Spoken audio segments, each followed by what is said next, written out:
for, let's just say, distance major. What is the end goal for that? Is it to get seen worldwide? Is it to produce records? Is it to help the life science record label? Like, what is the end goal for that?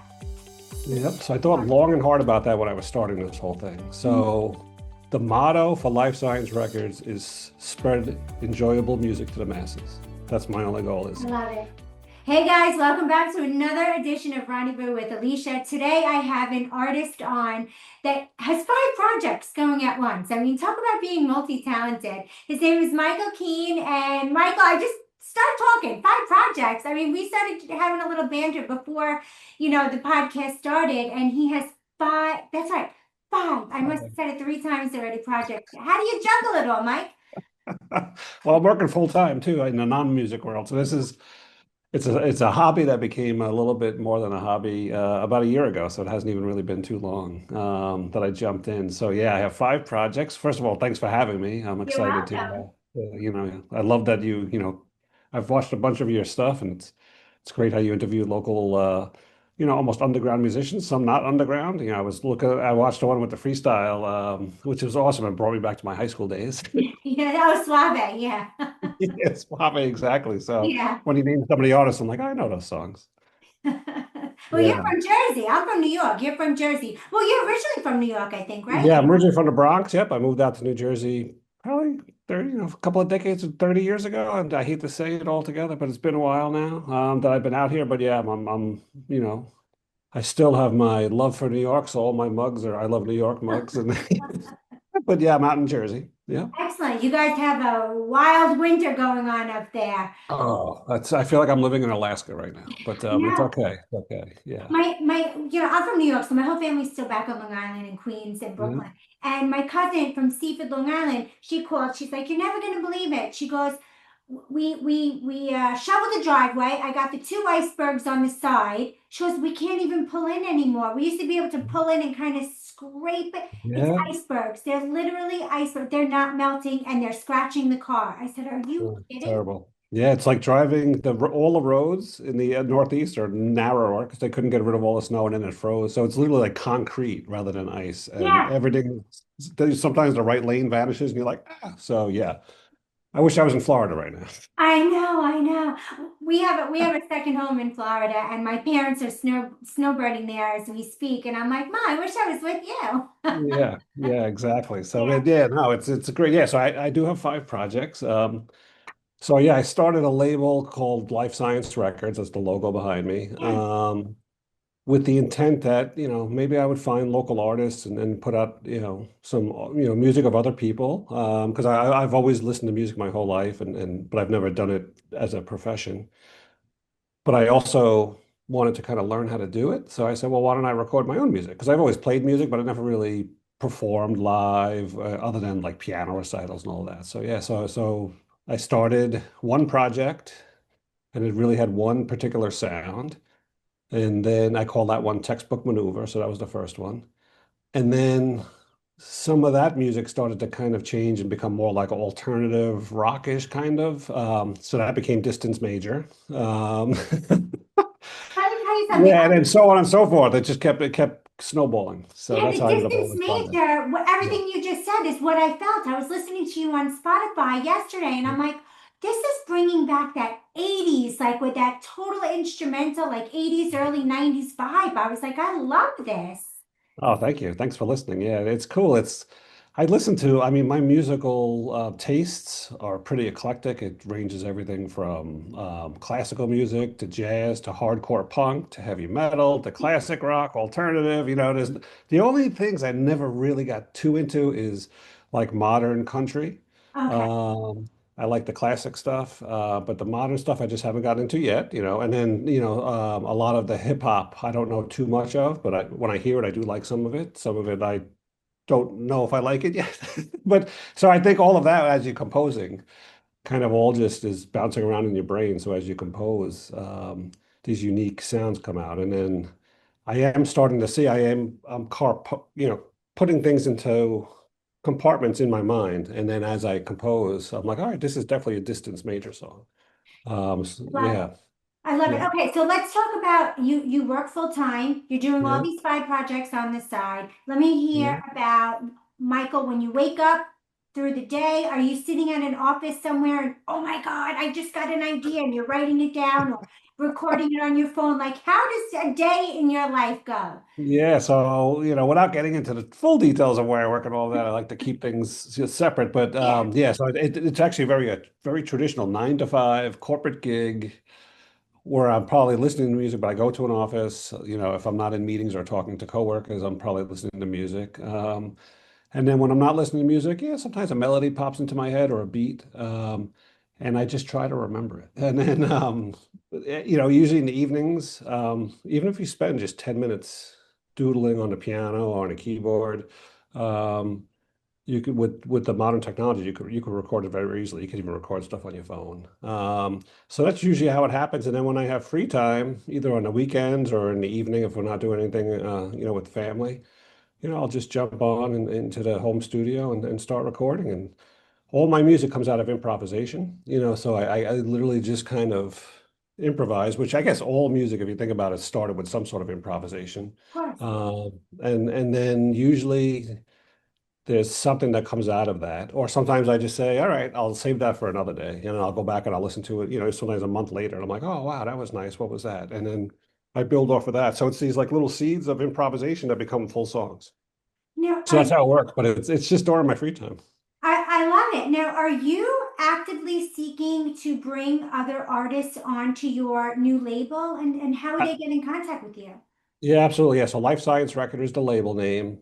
I have now figured out how it all works in the modern day and age. I don't want to ruin some artist's life by not knowing how to do this. I now know how to do it. So I am open to submissions, and people could just email me at lifesciencerecords24@gmail.com. I kept it very simple. It's kind of a long email, but it's lifesciencerecords24@gmail.com. I have a Bandcamp page for Life Science Records, so there's a contact information there as well. They can go to Bandcamp, and Bandcamp's open to everybody. You can just go there and click contact, and I'll get an email right away. Nice. And I love the logo. It is so simple but so loud at the same time, you Yeah, know? it's kind of cool. Yeah, and that I probably created in about half an hour. When I was off for Christmas break in 2024, Okay. and I just said, all right, I'm going to do it today. And I had already come up with the name of the label, and then I came up with the logo, and then I trademarked everything. So yeah, it's official. Now, Formed a company and all that. So yeah, it's an official side hustle, I guess, is what we call it nowadays, right? I love it. I absolutely love it. I remember when I interviewed Melissa Etheridge a couple years ago, Okay. and when Chris and I were on FM and AM radio, and I introduced, Yeah. and she when she had gone indie, and she didn't want the record label anymore, and she went indie. Actually, I'd love to reach out to her and see like what where she is now. She's still indie. Did she actually? I haven't been following her. I've just been so busy. I started doing real estate about 8 years Yeah. ago, and Okay. I started working, but this was my passion. The music, the indie artists, the record labels, and I'm like, I have to bring my passion back. I'm in There my you 50s go. now. Yeah. Life is kind of I'm halfway done already. I better bring the passion back I'm before with I. you. We're in the same boat here, so I totally get it. Yeah. Okay, so out of all of your five projects, are they completely different? Are any very Yeah. similar? Tell me about Um, Tell me about the Hard to differences and say. likenesses in them.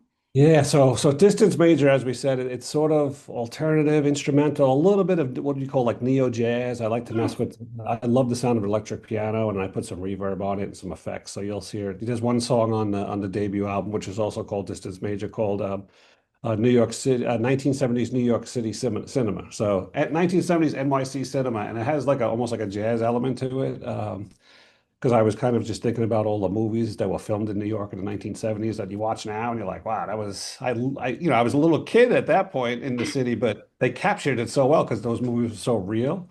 So that song is sort of inspired by just that look and feel of those movies.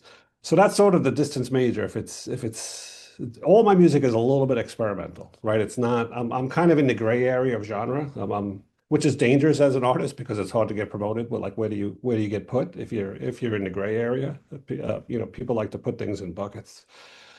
Textbook Maneuver, that's the one that's been the most successful so far.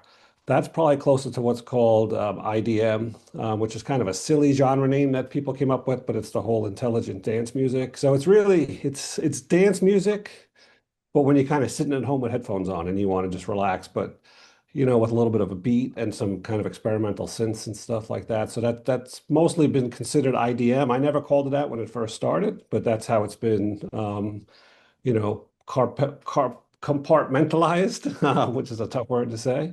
So I've kind of gone with it because it works. And, you want to be able to explain your music to people. So for textbook maneuver, I say it's experimental, it's IDM, it's dance music for listening to when you want to chill out at home. Some of the songs are a bit longer. I have one song that's like 9 minutes, so it's hard to get those on radio play. So that would be textbook maneuver. Then I wanted to,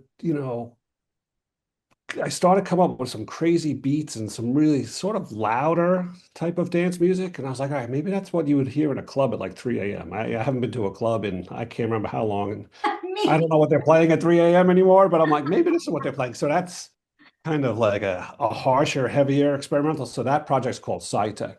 But it's SCITK, all caps, but it's pronounced SciTech. So I have an EP I put out for that one. It has 4 tracks, and I have a whole library of stuff for that. So the way that works is if I'm working on a textbook maneuver song or a distance major song and it starts to get really like aggressive or different, I go with it and I'm like, all right, that's SciTech. So I don't lose the art and I could just call it something else. Yeah, that makes sense. Um, Yeah. yeah. And then I played classical piano growing up, and I do listen to a lot of classical music and kind of relaxing music sometimes too, like Satie and Ravel and those types of romantic type piano music. So I started, when I improvise, a lot of it is on the piano, and I said I should probably put some of this out just as it is, because it is kind of nice piano music. So that I actually put out under my own name, Michael Keane. That's the one I'm willing to just leave as my name. Okay. Um, and then the last thing is some of that electronic stuff gets kind of fun, like it's really like fun, almost like cartoonish, or video gameish. So I've looked at it. There is a whole genre of video game music. So some of the projects become that, and that I call byte.assembly. So BYTE, like computer bytes. So byte.assembly, and that's where I put all the video game or just kind of wacky fun music. So yeah, so those are the five. Damn, you are busy. I can't believe it. Wow. Now, Yeah. what is the end goal for, let's just say, distance major? What is the end goal for that? Is it to get seen worldwide? Is it to produce records? Is it to help the life science record label? Like, what is the end goal for that specific Yep. So I thought long and hard about that when I was starting this whole thing. project? So the motto for Life Science Records is spread enjoyable music to the masses. That's my only goal I is love it.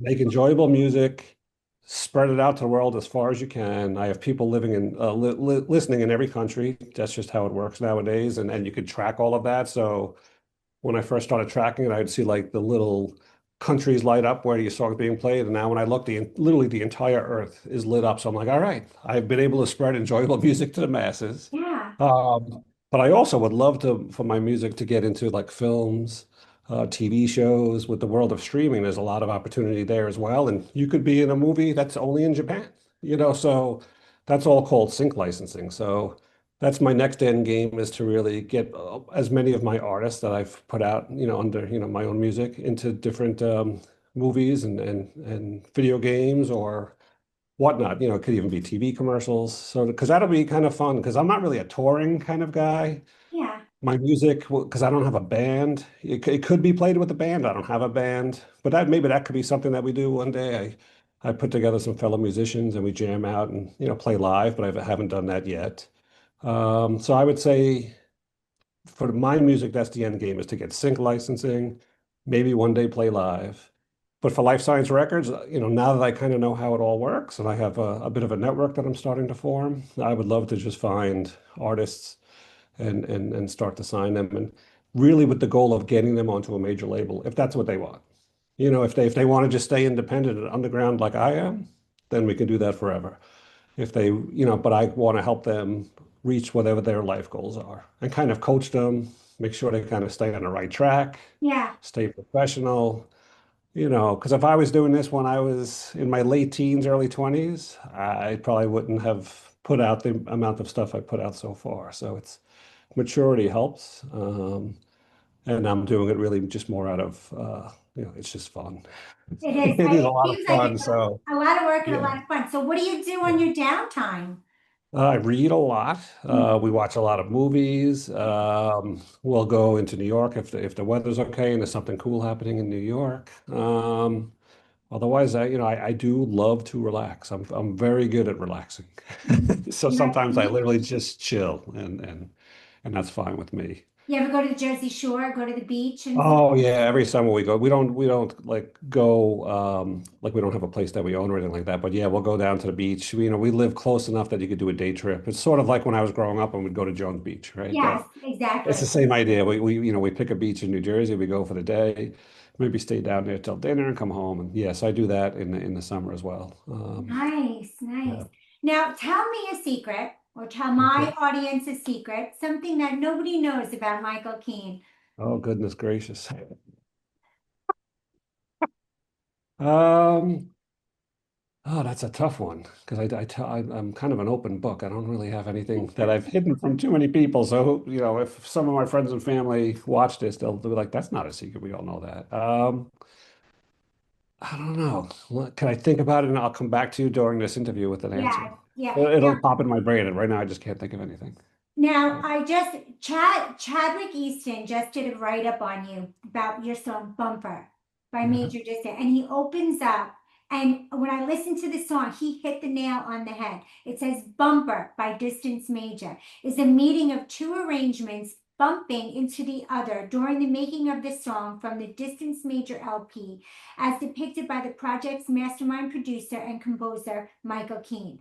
The New Jersey-based progressive jazz fusion artist comes with a classical piano training and an obvious ear for the more laid-back progressive rock influences. And everything that he just said in that opening paragraph, when I was listening to you, I feel like I could have wrote that paragraph. He hit the nail on the head. Now, one of my final questions I want to ask you, classical piano. Michael, how did you get into that? Because that is just something most young kids are out playing sports, or, Yeah. I mean, that's for the higher intellect, I feel. Like, how did you get into classical piano at such a young age? Yeah, so I grew up in a blue collar town, in the Bronx, right? So it's not like where some people are born and there's a grand piano in their house. I Yeah, wasn't that's what I'm that wasn't saying. my Yeah. family. But in New York, we had a family friends I was still close friends with, and they ran a business, and part of their business was one of the suppliers of the business. If you were a good customer, they gave pianos as a gift to their business. So they already had one. So they literally, in the kindness of their heart, gave my family a piano. So I was a little boy. I was probably 7 or 8 maybe, and I used to just doodle around on it. And my parents were like, "Oh, we should probably get him lessons." So like he really seems to like this thing. So my mom took lessons with me, so I didn't go alone, and my sister took them as well. I stuck with it. They stopped. So that's how I got into it. And then when you take formal piano lessons, they usually teach you classical. That's just the way it goes. And Yeah. then once I got it towards high school, I just didn't like it as much. I was more into rock and everything. So I stopped taking lessons. But I still had all my books and I would practice. And I had done recitals. And then when I first moved out of my parents' house, they let me take the piano with me because I was the only one using it. And when I moved out to New Jersey, I found this phenomenal classical piano teacher. So I started taking lessons again as a grown man, and I did that for about 5 years. And I would play recitals. It would be me and a bunch of 7-year-olds and 10-year-olds, and then this older tall guy at the end of the aisle waiting to play. So then I would go. So I never became like I'm not like a concert pianist. I wouldn't play Carnegie Hall, but I know enough to read music and play it, and I can learn a piece and play it really well, and it sounds great. Yeah, so that's how I got into it. It was a beautiful gift from friends of the family. And I just took to it. And sometimes things are just in your DNA, and you get wired to do certain things. So for me, it was music. Yeah, and out of the hundreds of homes or sellers or buyers now that I'm doing real estate for the past 8 years, only two had a piano. And Yeah. that's in three to New York, South Carolina, and Florida. Only Wow. two had Yeah, someone with a piano. So that's a I'm like, shame. wow. Like Yeah. my neighbor growing up behind me had a piano and she taught me chopsticks as a child. And I was always drawn, but I was more into sports. Like there was never that. There's Lola, our rescue dog from Puerto Rico. There was never a time for me to learn. But I feel like on the inside, if I would have not played soccer or did 4-H or anything, I think I would have played piano. It intrigues me. It's It's never too late. It's never too late. And actually, beautiful. you could even pick up an acoustic guitar for pretty cheap and then noodle around with that too, because I did that as well. So it's one of those things where you don't have to formally know music. You could have an instrument, and sooner or later, it's going to start to sound good as you noodle around with it. And then if you really like it, then spend the money on lessons and kind of because it is helpful when you're composing. Sometimes you get stuck. Yeah. So I'll have a melody. And I'm like, that is great, but it's missing a hook. And then what I'll do is sometimes I'll even take out some of my old books about chord progressions and what works well and doesn't work well. Or I'll hear a song on the radio that I love, or it's just a song that I've always liked. That I'm like, oh, what's that chord progression? And then it's like a puzzle, and it gets unlocked. And then when that happens, you get like chills on the back of your neck, like, oh, that's it. And then you keep going. So it's fun. It's very creative. I can't paint or draw, so music is my art. Yeah, it's great. I love it, Michael. Now, again, if Yeah. anybody wanted to get in touch with you for you or your record label, tell me emails, sites, Perfect. tell me everything that we could put on the screen to have people Will get in touch do. with you. And right before that, I told you a secret would pop in my head. Oh, yeah.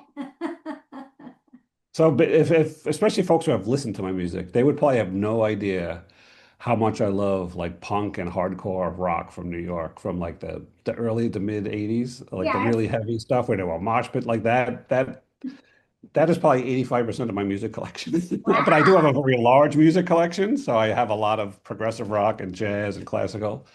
But yeah, a lot of people, if they didn't know me personally, and they just listened to my music, and then say we were driving and my, iTunes played some random songs, they'd be like, "Whoa, you like this stuff?" So that's probably a pretty good secret for anybody who's a fan already. They might be surprised at what I They would listen to. never expect that. No, I don't think so. Yeah, and I have a lot of, heavy metal t-shirts I wear and stuff. And yeah, so at one point I had long hair when I had hair. So, but Yeah. that was Did a you like long time Anthrax? ago. Back in the Oh 80s, yeah, I loved Anthrax. they grew up around the corner from me. They literally in the Bronx. Yeah, Oh, the bass nice. player and the drummer were right around. They were older than me, but I would hear Charlie Benante, the drummer, practicing all the time, and I was like, "Oh man, he's so good." And then that was before they were a band, and I became a huge Metallica fan. And Oh, I love you know, Metallica. yeah, and Anthrax would bring Metallica. So they would be rumors like, "Oh, Metallica is going to be in the neighborhood," but we would never see them or anything. So it was kind Yeah. of goofy. But yeah, yeah, I went from, my parents' music, which was Fleetwood Mac, Bee Gees, all of that great stuff in the 70s, Yeah. FM radio at the time. Then I got into classic rock, the heavier stuff, because of my brother, who's older than me. That's when I got into The Who and Led Zeppelin and all of that.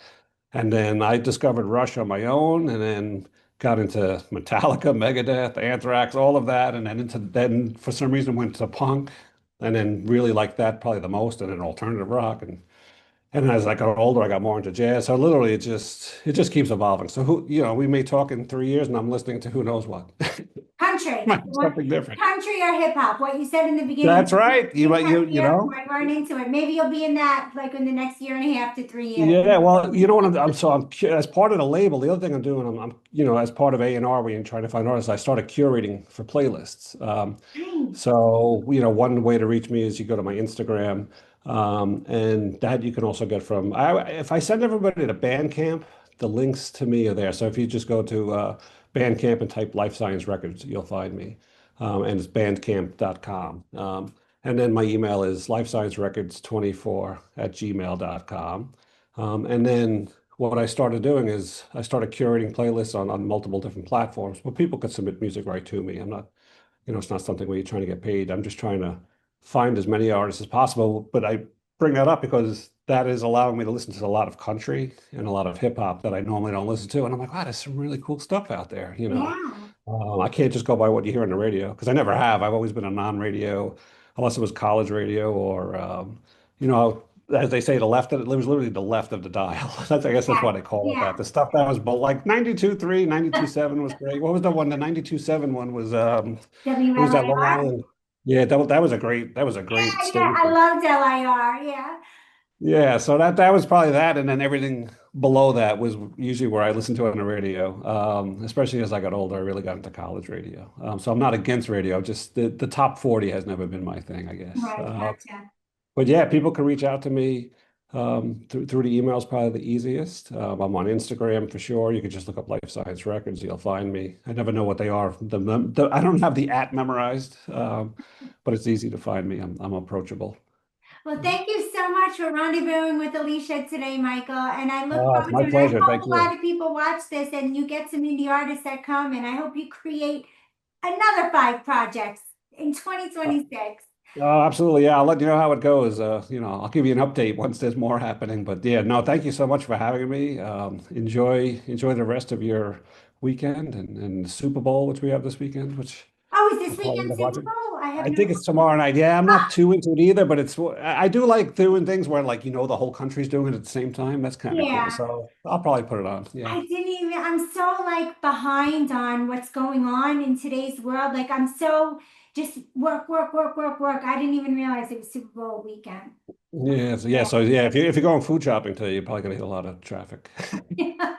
It's like a holiday. I mean, literally, it's like Christmas. It is. It probably is. I'm sure there's no more cold cuts for the heroes, 6 foot hero. It's funny though, because yesterday I was filming this gorgeous, I do a lot of new construction homes, and this Okay. one builder has this kitchen counter that's probably bigger, longer, and just as wide as a king size mattress. Huge kitchen island. And I was saying, oh, you could put your 6 foot heroes, not even realizing it was Super Bowl Sunday weekend. I was talking about this would be great for a Super Bowl Sunday. You're a natural. And here it is. Yeah. So, all right, Michael. Well, you have a great day, and You we'll let too. you know when this is going to air so you can All check right. it Thank you out. so much.